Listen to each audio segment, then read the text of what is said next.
So my name is Paul. I am a final year undergraduate from Department of Mechanical Engineering, IIT-Kanpur. My question is, what is more important in life? To know what to do or to know what must we must not do? I'm unable to look at your face. There's something that Cap, okay. there's the This cap, is and also probably the light is a bit dim. Can we do something about it? I'll try to use my phone flash.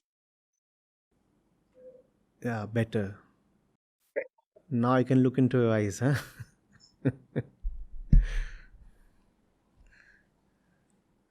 Yes. Uh, Come again, please. Just that one line of the question. So my question is, what is more important in life? To know what to do or to know what not to do? See, doing or not doing, both are functions of the doer, right? The doer is the one making the choice. The doer is the one making the choice. You are asking,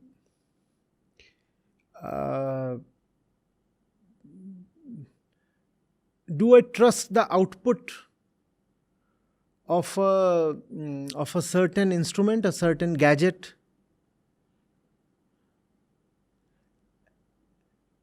And if I trust the output, if the gadget says go left, is that more important than the instruction to go right? Let's say you have an instrument with you, and the instrument, let's say it's on your dashboard, on the dashboard of your car or bike or something. It can instruct you to go left, or it can instruct you to go right. It's a positioning system, LPS, live positioning system. It can tell you go left, or it can tell you go right. You're asking me, what's more important, going left or going right? What's more important, to know what to do or to know what not to do? My question is your LPS trustworthy, first of all? Because doing or not doing, I repeat, are functions of the doer. The doer is the instrument. Is the instrument, first of all, reliable? Who's the one making choice within? Who is setting these options in front of you? Who's coming to you and saying, oh, these are the options if you do something, these are the options in favor of not doing something? Have you gone into the inner machine? That's the job of the engineer, right? To go into the machine. If the machine is all right, it will perform rightly. If the internal fundamentals are not in place, then we do not bother too much about the output. The output we know will be wrong. And if sometimes the output appears to be correct, that's just a fluke. It cannot last long. It's not repeatable. How do most people know what to do? And you will surely be finding people around you. I'm sure you are an intelligent and observant fellow. Have you not seen people who are very sure about themselves? And you wonder, from where do they gather such confidence? How do they exactly know what to do? Because they have never bothered to investigate from where is their doership arising. They have instincts, and those are all conditioned instincts. I know I needed to get into IIT, but why exactly? And very few people will have any kind of depth in their response to this question. I very well know I need to write my GRE and then fly off to the US. How do you know this? How do you know that this is the right thing to do? Very few people will know. A lot of Muslims know that all others are infidels, and therefore do not deserve to be liked. A lot of Muslims know, and a lot of Hindus know that their religion is the best one. And with great confidence, they will say all these things. The Hindus, the Muslims, the Christians, the Buddhists. How do they know with such surety?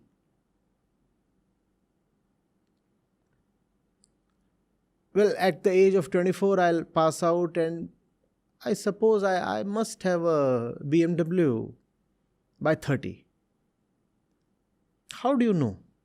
Who told you? I think I'll have just 2 kids. One by the time I'm 30 or something, another before I'm 35. How do you know? How do you know? Let's celebrate. And if we are celebrating, nobody is going to keep quiet. It's a party. Let there be noise. Nobody should be silent in a celebration. It's a don't, right? Don't be quiet in the middle of a party or a celebration. How do you know that this is something to never be done? From where did this come to you? Do you see that we are trying to take your attention to the inner machine that generates the list of do's and don'ts? Do you see that practically everybody has that inner list of do's and don'ts? And the generator of that list is an alien one masquerading as you. Okay, that's a bit too complex. The generator of that list has been corrupted by alien influences.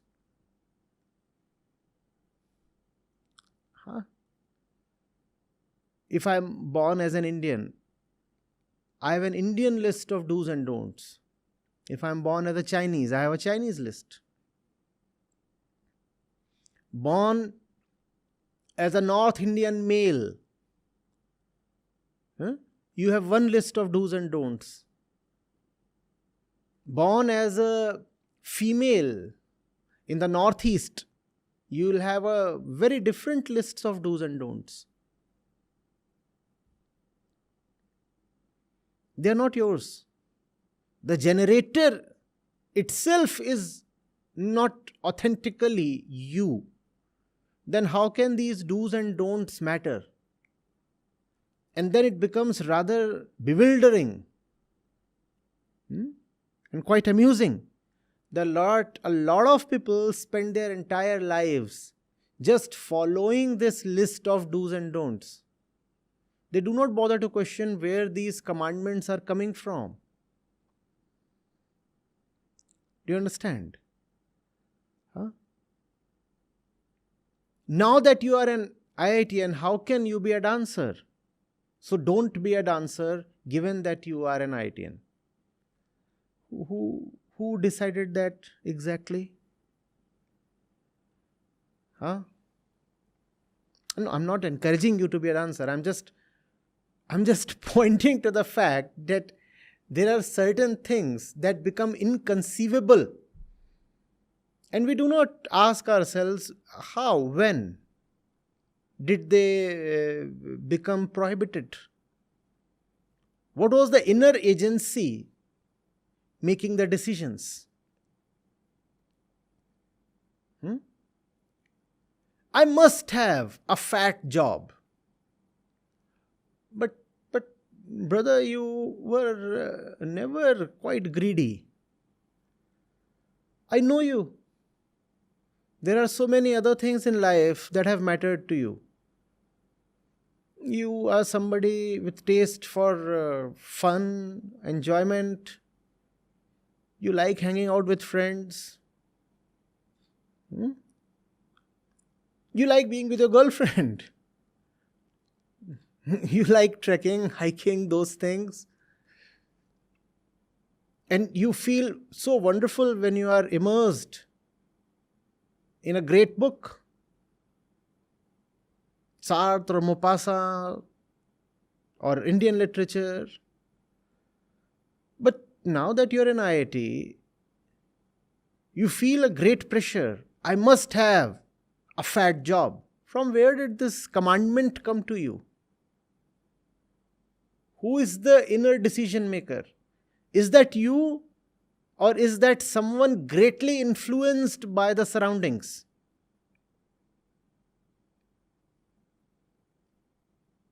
Don't do this, don't do this. We often say, oh, there is that little voice inside us. We call it conscience. Wisdom is to realize that your conscience is all artificial, 100% influenced. And that's why the so-called inner conscience is totally outer and varies from person to person. People have done horrible deeds based on the advice of their conscience. Hitler too, in his own eyes, must have been a man of conscience.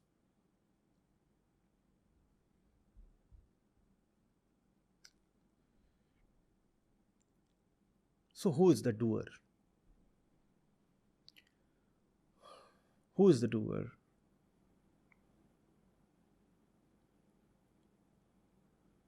What does he want to achieve through the deed?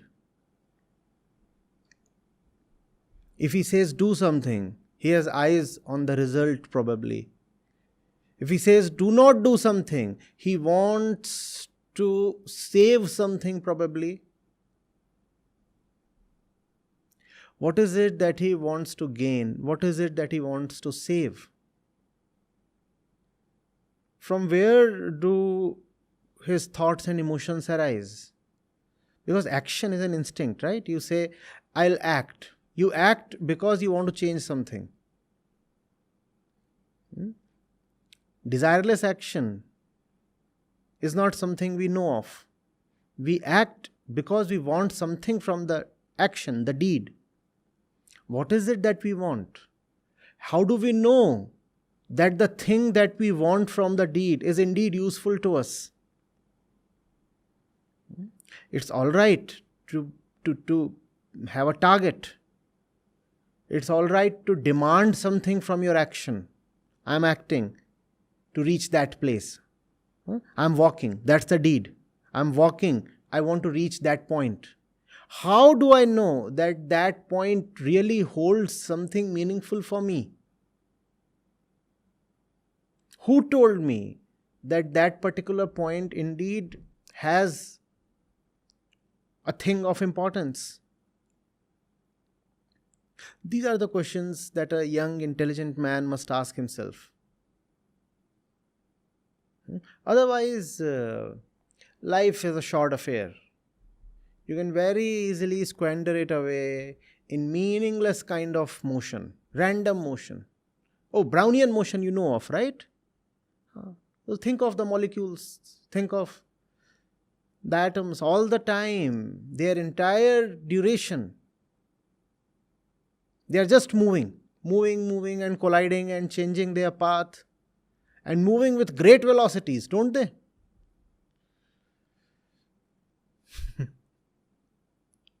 If they were humans, we would really felicitate them. We'll say, look at these little things, the molecules. They are all karma yogis. They are constantly in action. They are constantly doing something. It's not about just doing something. It's about knowing the doer. Know why there must be movement at all. Know who you are. Know what is it that you lack. Know what is it that you need to shed. And then the deed is right.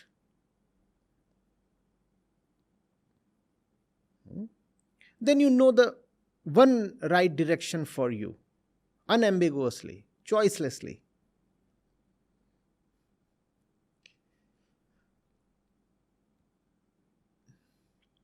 Again, makes me wonder if I have been able to communicate. Am I through to you? Yes, sir. That was actually an insightful answer. I expected not such a deep insights. Thank you No, very much. you and each one of you on the other side of the screen are most welcome to ask for clarification or pose a counter. I welcome that. Yes.